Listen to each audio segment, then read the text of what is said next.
খাগড়াছড়িতে অবরোধ শিথিলের ঘোষণা যুগ্ম ছাত্র জনতার, চলছে ১৪৪ ধারা। প্রতিবেশী রাষ্ট্রের মদতে অস্থিরতা, অভিযোগ স্বরাষ্ট্র উপদেষ্টার। উত্তরের ৩ জেলা থেকে দূরপাল্লার বাস চলাচলের সিদ্ধান্ত মানছে না শ্রমিকরা। ওয়েবিলের নামে মাসে ২০ লাখ টাকা চাঁদা তোলার অভিযোগ নাটোর মালিক সমিতির বিরুদ্ধে।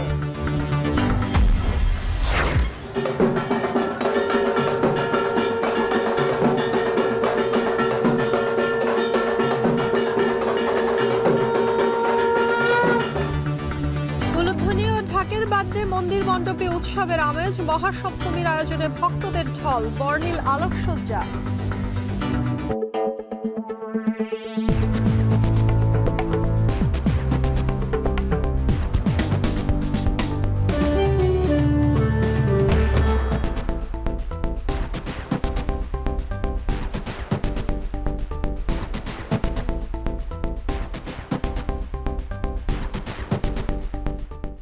স্বাগত। এখন জনপদে পুরো আয়োজনে আপনাদের সঙ্গে আছে আমি শম্পা বিশ্বাস। ভারত ও ফ্যাসিবাদের দোসরদের মদতে খাগড়াছড়িতে অস্থিরতা তৈরি হয়েছে বলে জানিয়েছেন স্বরাষ্ট্র উপদেষ্টা জাহাঙ্গীর আলম চৌধুরী। যে কোনো অপশক্তিকে দমন করতে আইন শৃঙ্খলা বাহিনী প্রস্তুত বলেও জানান তিনি। এদিকে পাহাড়ে শান্তি শৃঙ্খলা স্বাভাবিক রাখতে ১৪৪ ধারা অব্যাহত রেখেছে প্রশাসন। টানা ৫ দিন পর দুপুর ১২টা থেকে ঢাকা চট্টগ্রাম রুটে অবরোধ শিথিলের ঘোষণা দেয় যুগ্ম ছাত্র জনতা। পুরো এলাকা জুড়ে এখনো থমথমে অবস্থা বিরাজ করছে। আরো জানাচ্ছেন হোসাইন জিয়াদ। মোটরসাইকেলের কঙ্কাল, পুড়ে যাওয়া হাঁড়ি পাতিল, চেয়ার বা খাট বলে দিচ্ছে প্রাণ ছাড়া আর কিছু নিয়ে বের হতে পারেননি তারা। পুড়ে গেছে অর্ধশত দোকান। জানান এমন বিভৎসতা জীবনে কখনো দেখেননি তারা। আমরাই অবগত না, এগুলো নিয়ে আমরা অবগত না, কিভাবে হয়ে গেছে, কিভাবে কোন থেকে আসলো, এগুলো আমি তো বলতে পারতেছি না। এটা কোনো রকমে আমি কষ্ট করে দোকানে ভাড়া নিয়ে চালাই। আমার ছেলে মেয়েদেরকে আমি প্রাইভেট খরচ, এই যে লেখাপড়া খরচ করতেছি, কিন্তু আমি এখন কিভাবে চালাবো এটাতে আমার পুরো শেষ। আমার ফ্যামিলিকে উদ্ধার করছে, জাস্ট 10 মিনিট যদি লেট হতো তাহলে ওদেরকে মেরে ফেলতো। কিশোরী ধর্ষণের ঘটনায় বিক্ষোভ ও সহিংসতাকে কেন্দ্র করে পার্বত্য জেলা খাগড়াছড়িতে এখনও থমথমে পরিস্থিতি। মোড়ে মোড়ে সতর্ক অবস্থান আইনশৃঙ্খলা বাহিনীর। সড়কে নেই যানবাহন বা যাত্রীদের হইচই, সবখানে শুনশান নীরবতা। সব সড়কে চেকপোস্ট বসিয়েছে আইনশৃঙ্খলা বাহিনী। জরুরি প্রয়োজনে অনেকে বের হলেও রয়েছে চাপা আতঙ্ক। বাজারঘাটে ২-১টি দোকানপাট খুললেও বন্ধ বেশিরভাগ ব্যবসা প্রতিষ্ঠান, স্কুল, কলেজ, অফিস, আদালত। বিশেষ করে গুইমারা, রামগড়, দীঘিনালা ও খাগড়াছড়ি সদরে সংঘর্ষের আশঙ্কায় আছেন অনেকে। আমাদের এখানে মালবাহী কোনো কিছু আসতেছে না, বাজারে পণ্য আসতেছে না। পাহাড়ে যারা বসবাস করে সবাই বাঙালি, এখানে উপজাতি যারা তারাও বাঙালি, মুসলমান যারা তারাও বাঙালি। আমরা সাম্প্রদায়িক যে বন্ধনটা, একে অপরের ভালোবাসা, সবাই মিলেমিশে একসাথে থাকতে চাই। এই ঘটনাগুলো ঘটানোর ফলে দেখা যাচ্ছে কি আমরাও ক্ষতিগ্রস্ত হচ্ছি, প্লাস ওরাও ক্ষতিগ্রস্ত হচ্ছে, উপজাতিরা সবাই ক্ষতিগ্রস্ত হচ্ছে। ক্যাম্পগুলো যখন ছিল তখন আপনার এই যে পাহাড় শান্ত ছিল, নিরাপত্তার বিষয়টাও ভালো ছিল, পাহাড়ি বাঙালির সম্প্রীতিটাও ভালো ছিল। দাঁড়িয়ে আছি খাগড়াছড়ির বিখ্যাত তিনটহরি বাজারে। প্রতিদিন হাজার হাজার ক্রেতা বিক্রেতার সমাগমে মুখর থাকে যে বাজার, সে বাজার এখন একেবারেই নীরব, নিস্তব্ধ। চারপাশে শুনশান নীরবতা আর আতঙ্ক। এই অবস্থা খাগড়াছড়ির পুরো জেলার। বিশেষ করে গতকাল গুইমারায় সংঘর্ষের পর এলাকা ছেড়ে গেছেন পাহাড়ি বাঙালি অনেকে। তবে গতকাল মারমাদের দুটি সংগঠন এই চলমান সংঘাতের অবসান চেয়েছে। তারা একই সাথে যারা ধর্ষণ করেছেন তাদের বিচারও চেয়েছেন। ধর্ষণে জড়িতদের গ্রেপ্তার ও বিচারসহ ৮ দফা দাবিতে যুগ্ম ছাত্র জনতা টানা ৫ দিনের অবরোধ পালন করছে। তবে গতকাল হতাহতদের চিকিৎসা ও মরদেহের সৎকারের জন্য অবরোধ কিছুটা শিথিল করা হয়েছে। পাহাড়ে শান্তি শৃঙ্খলা স্বাভাবিক রাখতে অনির্দিষ্টকালের জন্য ১৪৪ ধারা অব্যাহত রেখেছে প্রশাসন। পরিস্থিতি নিয়ন্ত্রণে রাখতে কঠোর অবস্থানে সেনাসহ আইনশৃঙ্খলা বাহিনী। এদিকে ভারত ও ফ্যাসিবাদের মদদে খাগড়াছড়িতে অস্থিরতা তৈরি হয়েছে বলে জানিয়েছেন স্বরাষ্ট্র উপদেষ্টা। যে কোনো অপশক্তি দমন করতে আইনশৃঙ্খলা বাহিনী প্রস্তুত বলেও জানান তিনি। ভারতের ইন্ধনে বা ফ্যাসিস্টদের ইন্ধনে এই ঘটনাটা ঘটাচ্ছে। তা আমরা এটা যেন ঘটাতে না পারে এই জন্য আমরা আমাদের সর্বাত্মক ব্যবস্থা নিচ্ছি। গত 23 সেপ্টেম্বর দীঘিনালায় মারমা তরুণী ধর্ষণের পর সমাবেশ ও অবরোধের ডাক দেয় যুগ্ম ছাত্র জনতা। এরপর পরিস্থিতি ধীরে ধীরে উত্তপ্ত হয়। গতকাল গুইমারায় দুই পক্ষের সংঘর্ষে 3 জন মারা যায়। সংঘর্ষে আহত হয় সেনাবাহিনী, পুলিশ ও বিজিবির 16 সদস্য। হোসাইন জিয়াদ, এখন খাগড়াছড়ি। খাগড়াছড়ি পরিস্থিতির সবশেষ খবর জানাতে এই মুহূর্তে যুক্ত হচ্ছেন সহকর্মী হোসাইন জিয়াদ। জিয়াদ, আইন শৃঙ্খলা পরিস্থিতির সার্বিক চিত্র কেমন দেখছেন জানাবেন। পুরো খাগড়াছড়ির অবস্থাই থমথমে এখনো পর্যন্ত, এবং আমরা চট্টগ্রামের সীমানা পার হয়ে খাগড়াছড়ি পর্যন্ত যতদূর এসেছি পুরো সড়কটিতে আসলে প্রত্যেকটি মোড়ে মোড়ে আমরা দেখেছি যে আইন শৃঙ্খলা রক্ষাকারী বাহিনী চেকপোস্ট বসিয়েছে, সতর্ক অবস্থানে রয়েছে। বিশেষ করে গুইমারায় যে জায়গাটিতে ঘটনা ঘটেছে তার আশেপাশে পুরো এলাকাটি আসলে ঘিরে রেখেছে। আমরা বিকেলে গুইমারা বাজার যেখানে আগুন লাগার ঘটনাটি ঘটেছে সেটি দেখে এসেছি, এবং তার উপরে বাঙালি পাড়া এবং নিচে পাহাড়িদের পাড়া ছিল, এবং বাজারটির দুই পাশেও ছিল পাহাড়ি বাঙালি দুজনেরই বসতঘর কিংবা ব্যবসা প্রতিষ্ঠান। বলা যায় যে যুগের পর যুগ তারা যে সম্প্রীতির সাথে বসবাস করেছিলেন সেটি কিন্তু গতকাল হিংসার আগুনে আসলে পুড়ে ছাই হয়ে গিয়েছে পুরো, এবং সেই ঘটনার প্রভাব পুরো পাহাড় জুড়ে এসে পড়ে। শুধু একটি জেলাতে নয়, এই ধরনের আঞ্চলিক সংগঠনগুলো যে কর্মসূচি ডাক দেয় তার প্রভাব কিন্তু পুরো 3 পার্বত্য জেলায় গিয়ে পড়ে। তো আজকে 144 ধারা তারা মূলত শিথিল করেছেন। তাদের যে মরদেহগুলো আছে সেগুলো সৎকার এবং হতাহতদের চিকিৎসার জন্য। তার প্রভাবে আজকে যারা আটকা পড়েছিলেন পর্যটক এবং যারা যাত্রী তারা আসলে চট্টগ্রাম শহর ঢাকা গিয়ে পৌঁছেছেন, কিন্তু এখানকার যারা বাসিন্দা তাদের চোখে মুখে একেবারেই স্পষ্ট আতঙ্কের ছাপ আমরা দেখেছি। বিশেষ করে যেহেতু 144 ধারা চলছে, আমি এখন খাগড়াছড়ি শহরে আছি, এখানে 2-1টি যানবাহন যেগুলো জরুরি প্রয়োজনে আসলে বের হয়েছে, সেই যানবাহন ছাড়া আর কিছু নেই। পাহাড়িদের পাড়াগুলো পাহাড়িরা পাহারা দিচ্ছেন, এবং এখানে যারা বাঙালি রয়েছেন তাদের যে পাড়াগুলো সেই পাড়াগুলোতে তারা পাহারা দিচ্ছেন। আর বাকি যেই জায়গাগুলোতে সংঘর্ষ হয়েছে তার আশেপাশে আসলে কিছুই অবশিষ্ট নেই, পুড়ে গিয়েছে, এবং তারা যেখানে আছেন তারা কিন্তু পাড়া ছেড়ে চলে গিয়েছেন। তো এখানে যারা যুগ যুগ ধরে বসবাস করছেন, বিশেষ করে মারমা সম্প্রদায় থেকে শুরু করে তাদের 2টি সংগঠন চলমান সংঘাতের অবসান চেয়েছে, পাশাপাশি তারা ধর্ষকদের শাস্তিও দাবি করেছে, এবং সবাই চেয়েছেন যে আগের যে সম্প্রীতির বন্ধন সেটি আবারও ফেরত আসবে। শম্পা। 4 দিন বন্ধ থাকার পর উত্তরাঞ্চলের 3 জেলা চাঁপাইনবাবগঞ্জ, রাজশাহী এবং নাটোর থেকে ঢাকা সহ বিভিন্ন জেলার বাস চলাচলের সিদ্ধান্ত হলেও শ্রমিকদের একাংশের বিরুদ্ধে বাধা দেওয়ার অভিযোগ ওঠাচ্ছে। এ নিয়ে আরও জানাতে রাজশাহী থেকে যুক্ত হচ্ছেন সহকর্মী রাকিবুল হাসান। রাকিব, সংকট নিরসনে নতুন কোনো উদ্যোগ নেওয়া হয়েছে কিনা জানাবেন।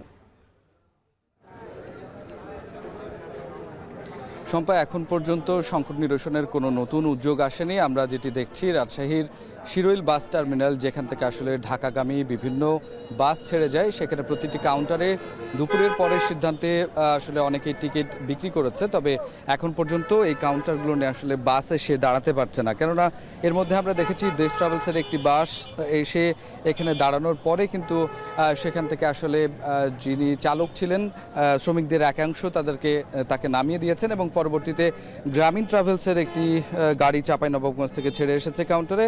সেখানে যাত্রীও রয়েছে, কিন্তু সেখানে আমরা দেখলাম যে যারা আসলে এই যে সিদ্ধান্ত সেই সিদ্ধান্ত মানছেন না বা এই সিদ্ধান্তেও অস্বীকৃতি জানাচ্ছেন, তারা কিন্তু সেইটিকে আটকে রেখেছেন, এবং তারা বলছেন যে ফেডারেশন যেই ধরনের সিদ্ধান্তগুলো নিয়েছে বা তারা যেই জিনিসগুলো চাচ্ছিল সেটি পরিপূর্ণ হয়নি। এর মধ্যেই কিন্তু আসলে Bangladesh bus truck owners association এবং 3টি জেলার যে শ্রমিক ইউনিয়ন রয়েছিল তারা যৌথভাবে যে সিদ্ধান্ত নেয় যে তাদের যে দাবিগুলো ছিল যে মজুরি বৃদ্ধি করতে হবে, সেটি চালকের 1750 টাকা, সুপারভাইজারের 750 টাকা এবং হেল্পারের 650 টাকা, সেটি আসলে বাড়ানো হয়েছে। তবে এই অংশটি শ্রমিকদের এই একটি অংশ মেনে নিলেও আরেকটি অংশ বলছে যে তারা আসলে এটি মানছেন না, এবং তারা বলছেন যে এক্ষেত্রে পরিপূর্ণ বাসে যে 2টি এবং এসি বাসে 3টি টিকিট যে তারা দাবি করেছে ফ্রি, সেটি আসলে তাদেরকে দেয়া হচ্ছে না এবং তারা সেটির দাবি জানাচ্ছেন এবং যতক্ষণ না পর্যন্ত সেটি হবে এবং তারা বলছেন যে যেই সিদ্ধান্তটি হয়েছে সেটি লিখিত আকারে তাদের কাছে না পৌঁছানো পর্যন্ত তারা এই সিদ্ধান্ত অটল থাকবেন। তো সেই ক্ষেত্রে এখন পর্যন্ত আসলে বাস ছেড়ে যাচ্ছে না এবং একটি জটিল অবস্থা তৈরি হয়েছে।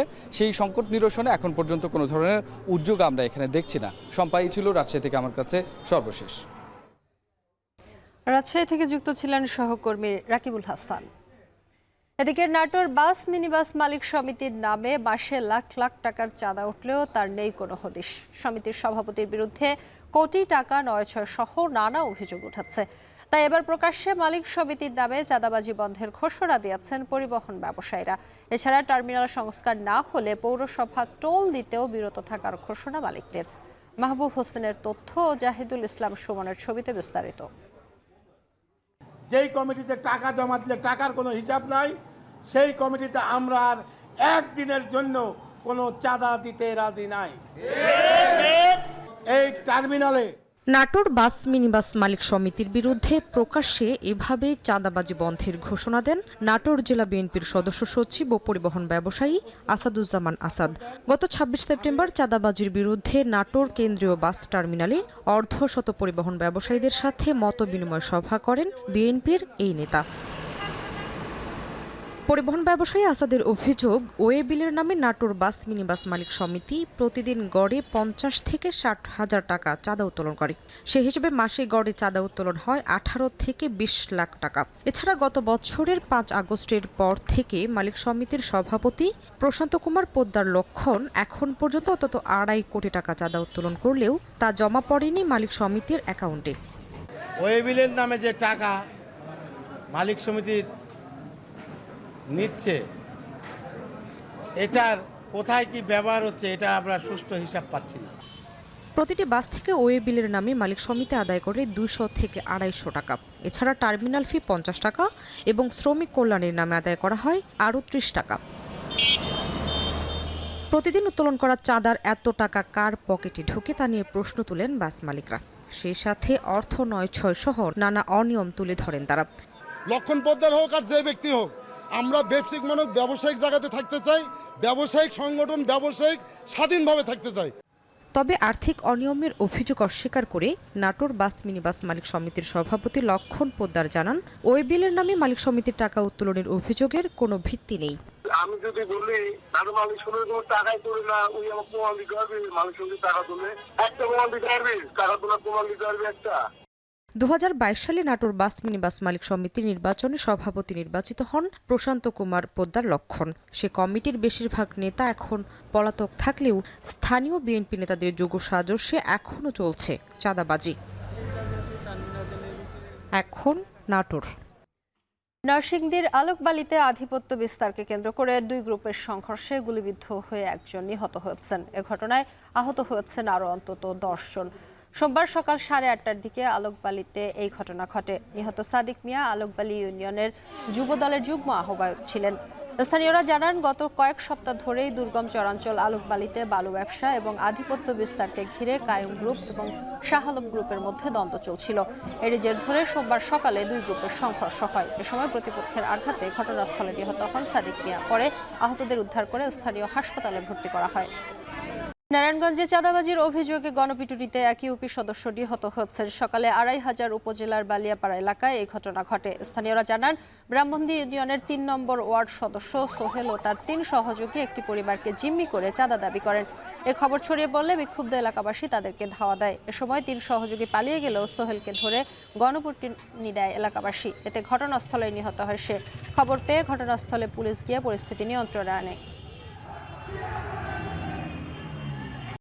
দর্শক, শুরুতেই দুর্গাপূজার খবরাখবর জানছিলাম। আজ মহাসপ্তমী। দুর্গাপূজার মহাসপ্তমীর আরও খবরাখবর জানাতে এই মুহূর্তে চট্টগ্রাম থেকে যুক্ত হচ্ছেন সহকর্মী ফয়সাল করিম। ফয়সাল, সপ্তমীর আনুষ্ঠানিকতার সবশেষ খবর জানাবেন।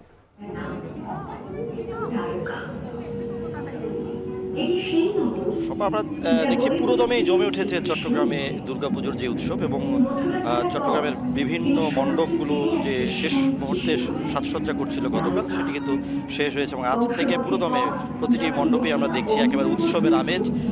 মানুষ যারা সনাতন ধর্মাবলম্বী আছেন তারা মণ্ডপে মণ্ডপে ভিড় করছেন। আমরা আছি নগরীর ফিরিঙ্গি বাজারের একটি মণ্ডপে যেটি একেবারেই ব্যতিক্রমী ঢঙে সাজানো হয়েছে। মূলত হিন্দু ধর্মাবলম্বীদের যে একটি প্রাচীন ও পবিত্র নগরী রয়েছে দ্বারকা, সেই দ্বারকার আদলেই এটি সাজানো হয়েছে। দেখে মনে হবে যেন সমুদ্রের নিচের কোনো নগরী, যে দ্বারকা নগরী শ্রীকৃষ্ণের তিরোধানের পর সমুদ্রের নিচে তলিয়ে গিয়েছিল, তারই আদলে এই মণ্ডপটিকে সাজানো হয়েছে এবং এটিকে এমন নান্দনিক রূপ দেওয়া হয়েছে যে দেখে মনে হবে যে সমুদ্রের ভেতরে আছেন যারা একটি দেখতে আসছেন। এবং এখানে শুধুমাত্র দেবী দুর্গার প্রতিমাই নয়, বিভিন্ন রকমের প্রতিমা এখানে স্থাপন করা হয়েছে। পাশাপাশি সমুদ্রের নিচের যে উপাদানগুলো সেগুলো কিন্তু তুলে ধরা হয়েছে এবং আমরা দেখছি যে একেবারে বিভিন্ন মৎস্য থেকে শুরু করে বিভিন্ন ধরনের যেই সম্পদ থাকে সমুদ্রের নিচে সেগুলো ফুটিয়ে তোলা হয়েছে। ছোট ছোট একেবারে যেই ডিটেইল রয়েছে সমুদ্রের নিচে সেগুলোতে কিন্তু গুরুত্ব দেওয়া হয়েছে এবং পাশাপাশি একটি ব্যাকগ্রাউন্ড মিউজিক বাজানো হচ্ছে যাতে শুনে মনে হবে যে সমুদ্রের নিচের কোনো স্থানে তারা এইটি শুনছেন। এবং এই ধরনের অনেকগুলো থিম ভিত্তিক মণ্ডপ রয়েছে। বিশেষ করে এই মণ্ডপটিকে ঘিরে কিন্তু প্রতিবারই বাড়তি আগ্রহ থাকে, যে কারণে আমরা দেখছি দূর দূরান্ত থেকে এই মণ্ডপটিতে ছুটে আসছেন সনাতন ধর্মাবলম্বী যারা আছেন, পাশাপাশি অন্য ধর্মের লোকজন আসছেন। এবং আমরা জানি যে চট্টগ্রামে আসলে নগরীতে মোট 292টি মণ্ডপ স্থাপন করা হয়েছে এবং পুরো জেলায় মিলে 1906টি মণ্ডপ রয়েছে এবং কিছু মণ্ডপকে অধিক গুরুত্ব দেওয়া হচ্ছে, নিরাপত্তার বিষয়টি আছে এবং আমরা দেখছি যে মণ্ডপগুলোকে ঘিরে আইন শৃঙ্খলা বাহিনীর উপস্থিতি আছে। এখন পর্যন্ত খুব উৎসব মুখর পরিবেশেই চট্টগ্রামে দুর্গাপূজার যে উৎসব সেটি চলছে। সম্পা। দুর্গাপূজার মহাসপ্তমীর খবর চট্টগ্রাম থেকে জানাচ্ছিলেন সহকর্মী ফয়সাল করিম। এর সাথে সংবাদ শেষ করছি। এখন টেলিভিশন ওয়েবসাইটে দেখতে ভিজিট করুন www.ekhon.tv। এছাড়া এখন টেলিভিশন ফেসবুকে দেখতে ভিজিট করুন facebook.com/tv.ekhon এবং ইউটিউবে এখন টেলিভিশন দেখতে ভিজিট করুন youtube.com/c/ekhon tv।